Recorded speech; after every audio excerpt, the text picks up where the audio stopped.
C'est très frais, je vais parler un petit peu de lui. À chaque fois que je les vois dans la prière.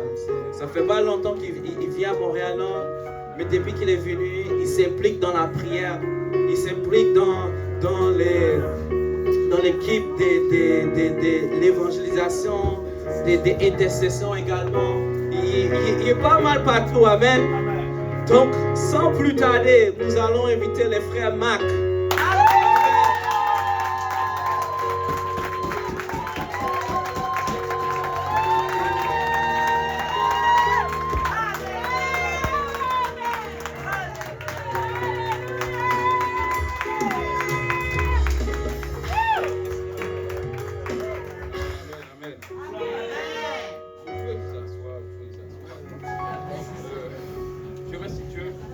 D'abord pour ce privilège qui me donne de parler de sa parole aujourd'hui. Amen. Et je tiens aussi à rendre honneur à mes pasteurs. Amen.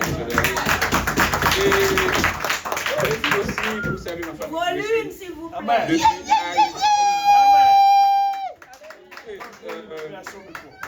Sans plus tarder, ouvrons nos Bibles dans le livre des Actes des Apôtres, chapitre 4, les versets 29 à 31.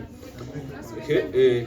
Et maintenant, Seigneur, vois leurs menaces et donne à tes serviteurs d'annoncer la parole avec une pleine assurance. Verset 30.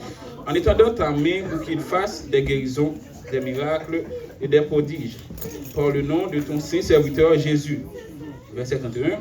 Quand ils eurent prié, le lieu où ils étaient assemblés trembla. Ils furent tous remplis du Saint-Esprit et ils annoncèrent la parole de Dieu avec assurance. Amen. Donc, on voit bien ici que les apôtres et les multitudes de gens qui étaient avec eux furent remplis du Saint-Esprit. Mais la question qu'on pourrait se poser est, mais comment peuvent-ils être remplis du Saint-Esprit alors que dans Acte 2, ils l'étaient déjà? Donc, vous savez quoi? Quand la Bible nous parle du Saint-Esprit, il nous la présente comme étant des fleuves d'eau vive qui coulent dans notre sein. Amen. Ce ne sont pas des verres d'eau ou des pots d'eau ou des seaux d'eau vive, mais ce sont des fleuves, des tas et des tas d'eau. Amen. Un exemple concret que l'on peut prendre aujourd'hui, c'est le fleuve le plus puissant aujourd'hui est le fleuve Amazon. Il débite environ 219 mètres cubes d'eau par seconde, c'est beaucoup. Et qu'en est-il de plusieurs fleuves qui coulent? Amen. Donc, ça nous annonce déjà que Dieu a toujours des choses en réserve pour nous, qu'il veut nous donner à travers son esprit. Amen. C'est la raison pour laquelle aussi Paul a dit aux chrétiens de Corinthe dans 1 Corinthiens 3, verset 2, de prendre de la nourriture solide maintenant. Laissez le lait qu'il leur avait déjà donné. Il a encore plus à chercher que de rester dans des choses charnelles et futiles. Amen.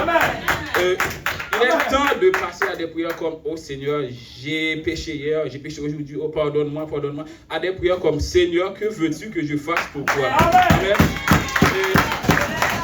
Et aussi, la création attend-elle avec un ardent désir la révélation des fils de Dieu. Donc, il est temps pour nous de sortir de notre cage. Mais pas n'importe comment, mais avec puissance. Amen. Amen. Paul nous dit dans 1 Corinthiens 2, versets 4 et 5, et ma parole et ma prédication ne reposaient pas sur les discours persuasifs de la sagesse, mais sur une démonstration d'esprit et de puissance, afin que votre foi fût fondée non sur la sagesse des hommes, mais sur la puissance de Dieu. Amen. Donc, moi, j'ai la chance de faire partie du groupe d'évangélisation. Et chaque mardi, quand on sort, on rencontre des jeunes, des adultes, des vieux. Mais eux, ils ne se laissent pas convaincre avec des versets ou des paroles de salut comme ça. Et ils ont tous des arguments pour contrecarrer ce qu'on leur a à dire. Donc, et parfois, ils nous lancent des versets pour nous faire croire que c'est pour des gens aveugles que ces choses-là étaient écrites. Mais donc, s'ils ont l'assurance en ce qu'ils croient ou en ce qu'ils ne croient pas, alors nous aussi, nous devons avoir plus d'assurance que Dieu peut servir avec nous pour guérir le corps et les âmes de ces gens, de manifester des miracles et des prodiges devant eux. Donc, élargissons aujourd'hui l'espace que nous pouvons mettre pour Dieu dans notre vie. Psaume 42, verset 8 nous dit « Un flot appelle un autre flot au but des ondées. Toutes tes vagues et tes flots passent sur moi. nous devons laisser passer les vagues et les flots de Dieu sur nous. Amen. En ce moment, bon, je vais finir parce que j'ai 5 minutes. Demandons à Dieu qu'il nous donne la grâce de le connaître.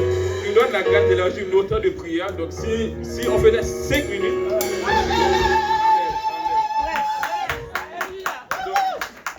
si on passait 10 minutes de prière, donc maintenant, il faut faire 30 minutes de prière. Si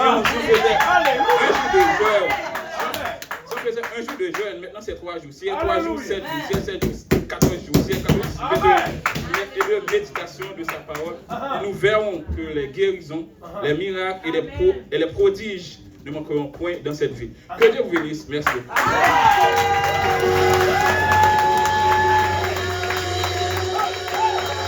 Alléluia, alléluia, alléluia.